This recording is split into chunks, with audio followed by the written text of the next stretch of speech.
Hello again, it's Tori, Director of Programs over here at Local Matters, back in my kitchen, showing you another quick and easy healthy recipe to get on the table this week. This week we're making black beans and rice. So what I've gone ahead and done, last week I basically made a 15-minute frittata. We're gonna keep it brief this week. I am putting together my ingredients beforehand, so I already went ahead and did that. The one thing I am gonna show you this week is how to chop your onion. But other than that, I already have my rice cooking. I already have my beans measured out, my ingredients measured out, and we're gonna throw and go, and I'm gonna show you how we're gonna put this together. So I need a half of an onion for this. I already have my pan heating up. I have this nice big cast iron. You can use any kind of pan. Black beans and rice sometimes is thought to be pretty dry, so we're gonna talk about how we're gonna keep it hydrated this week and give it a lot of flavor with a little effort. So ton of flavor, little effort. Your onion, it's in half. We're always making a flat edge. I'm always pinching the back of my blade, and I'm using these little lines that are on our onion. Gotta push its hair back a little bit, get it out of its face. And using those lines to use as a guide, depending on how big I want my dice. So I am not gonna cut through the root system here, and I'm just gonna keep it intact so it holds my onion together so I don't have to chase it around my cutting board. And this is a really good way to dice your onion. Once you've got your lines in place, you fan it out. It's a nice little pretty fan here. It's all held together intact. And I'm gonna make a little bit of a medium dice here. And that dice just falls right off the knife. So quick, so easy. I tell people it's almost like getting a piercing. By the time you're ready to cry, it's over. All right, so it's a really good, quick, easy way to get into that. We're gonna put about 2 tablespoons of oil in there. You can kind of hear that oil. So it's good because you always want your pan to be warm when you add your oil. So I'm gonna go ahead, because I can hear my oil, I'm gonna go ahead and add the onion. And this is gonna go quick. All we're gonna do today, our main ingredients with your black beans and rice, of course your black beans. By looking at the shelves out at the grocery store, I know we all have a lot of beans on our shelves, right? So they might be red beans, they might be black beans.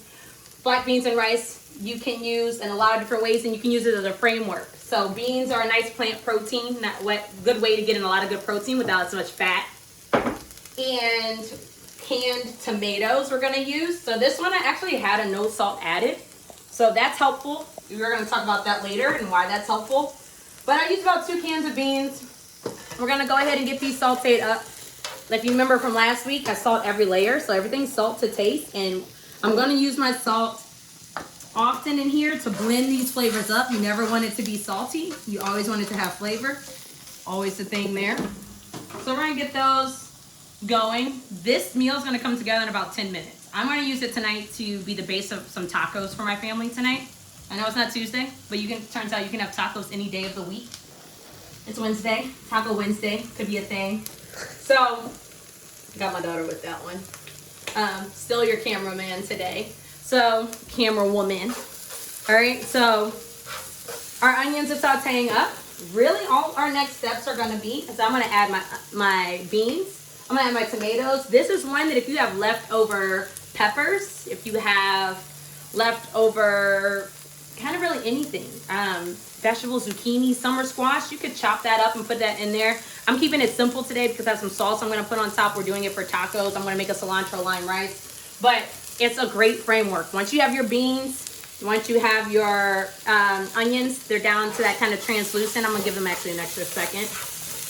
Once they're down to that, they got that nice smell going to them. We're gonna add our beans. There's about 2 cans of beans. If you want less beans, more beans, feel free. You can also use a plant or a animal protein and mix it up. So you can do half beans, half beef. And you can, or ground chicken or lean beef. If you're gonna do a beef, might be try to use the lean beef, but you can use that beef, have chicken or a turkey burger. If you're gonna ease into a plant protein, if you wanted to kind of use it as a filling as I am. So I'm gonna go ahead and put my beans in here. That nice sound there. I'm gonna turn it down to a medium. Mix that up.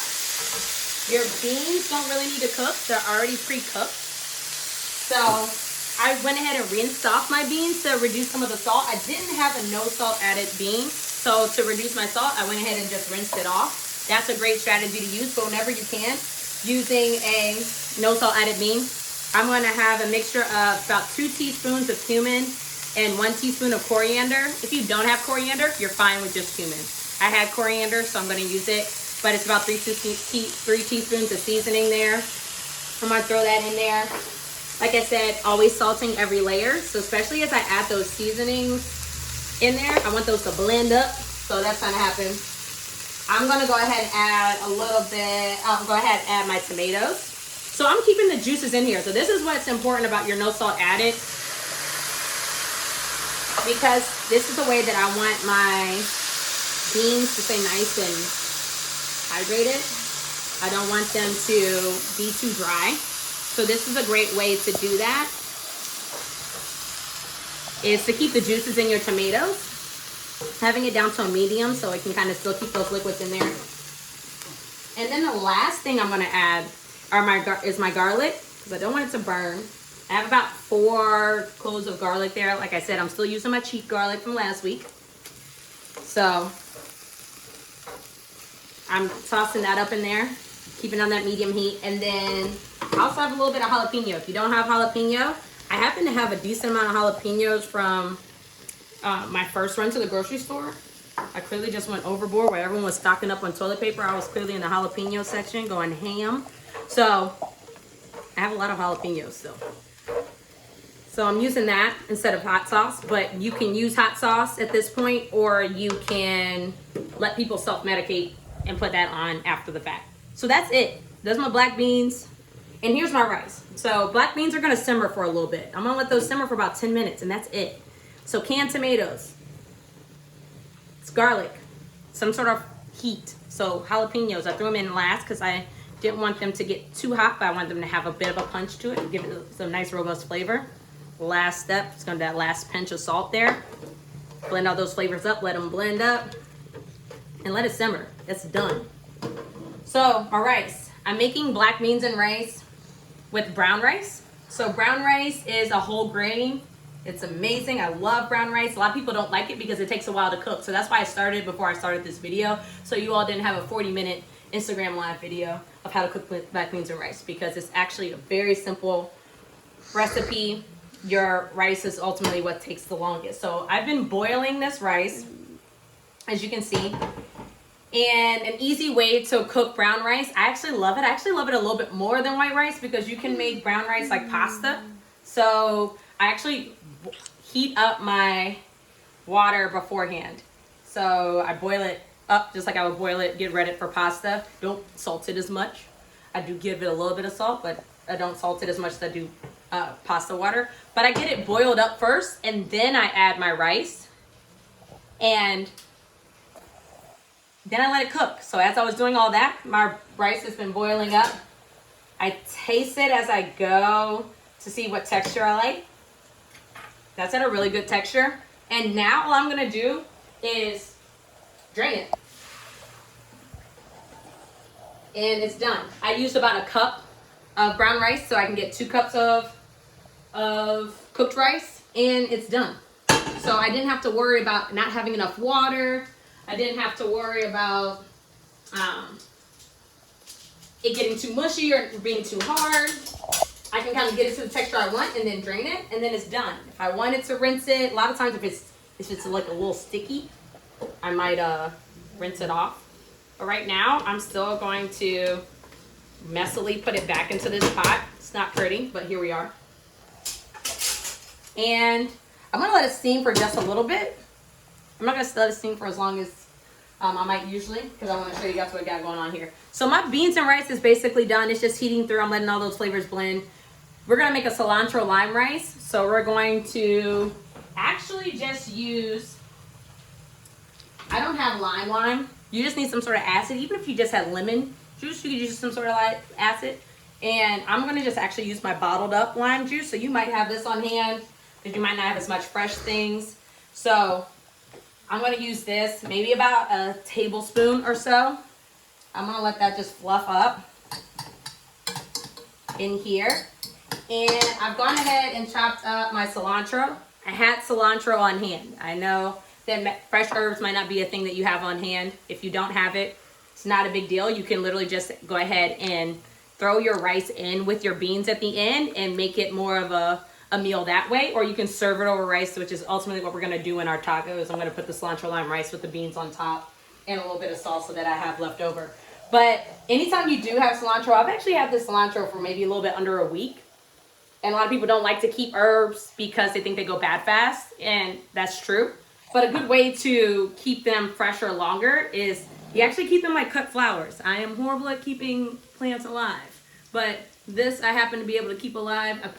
I keep a jar of water just in the refrigerator, keep the ends in there, keep the bunch of cilantro in there, and then I use it as I go. So if I only use a fourth, I still keep that bunch in there, and it keeps it fresh. So I've had this for a little bit under a week, and it still looks good. It's still great. I might have a couple of leaves that were looking a little sad, but other than that, my cilantro is happy. So happy cilantro, happy life. I'm sure that's how the saying goes. So I just wanted to show you that. I'm of course not going to keep that. It doesn't like create more cilantro. I just wanted to show you that that's how I kept it. And I went ahead and diced up some green onion, which we're going to put on top once all of this is done. And then I also went ahead and shredded some cheese because anytime we're eating things, we have our lean plant protein. We have our fruits in there with our tomatoes. So getting that good round my plate, our whole grain. So that brown rice is gonna keep you feeling fuller longer. And we're using our cheese like dairy, like using it like a condiment. So we're gonna put it on top, and if I only have a little bit. So in here, I'm gonna actually add all of this. I have some that's a little bit more minced up than the other because some of it I'm gonna use in the cilantro and the black beans and rice. And some of it I'm going to use in here. So I have that. I already salted my water a little bit, like I said. That's about a tablespoon. If you want to measure it, feel free. And that's it. So that cilantro lime rice looks so good. It smells so good. And it's ready to go. And I'm going to let it continue to steam with that in there. I don't want the cilantro to get too wilted, so it's good that I took the lid off there. This is done. It's simmered up. And that's it. It's so quick. It's so easy. It's super affordable. That's canned beans. That's canned tomatoes. Like I said, no salt added. Another tip there with your canned tomatoes is always with any fruit. Tomatoes are a fruit. All fruits have seeds. Check out my boy, Mr. Eli, on those Food Matters lessons. He reminds you that all fruits have seeds. But in tomato juice. So always having your fruits in juice is a way to kind of reduce some of your sugars and things like that you might find in your canned foods. So rinsing, reading your labels. We can still do all of those good things, even though we're kind of in a rush and we're in these unique times and you're just kind of trying to take what you can get off the shelves. Still legit, but also wherever we can, tying in some of those good principles, reading our labels, getting in our whole grains keeps you from being in the kitchen every day, all day, because you're fuller longer, and this meal is going to be pretty quick and easy to get on the table, and it's also going to keep you from hopping right back into the kitchen and being hungry again, because you got all these good foods in here. So that's really it. My black beans and rice is done. It's heated through. So at the end, I'm literally just going to sprinkle my cilantro on top, and that's it. So that's black beans and rice. We're going to serve it with corn tortillas, or you can use a whole wheat tortilla. You can use anything that you have on hand. And that's an easy way to get dinner on the table. It's tacos night, Taco Wednesday. So thank you for hanging out with me. That's black beans and rice. If you have any questions, leave them in our comments section. Slide up in our DMs. Let us know what you're cooking in your kitchen. And if you tried this recipe, tag us. I want to know what you're making in your kitchen. If you have a good recipe or you want us to show you how to make something else, we'd love to connect with you over food while we're doing it virtually, or whether we're waiting for our kitchen to open back up and we can do it around the table again. My name is Tori, Director of Programs at Local Matters. Thank you for joining me in my kitchen again. Shout out to my daughter for working that camera again. And we look forward to seeing you next time.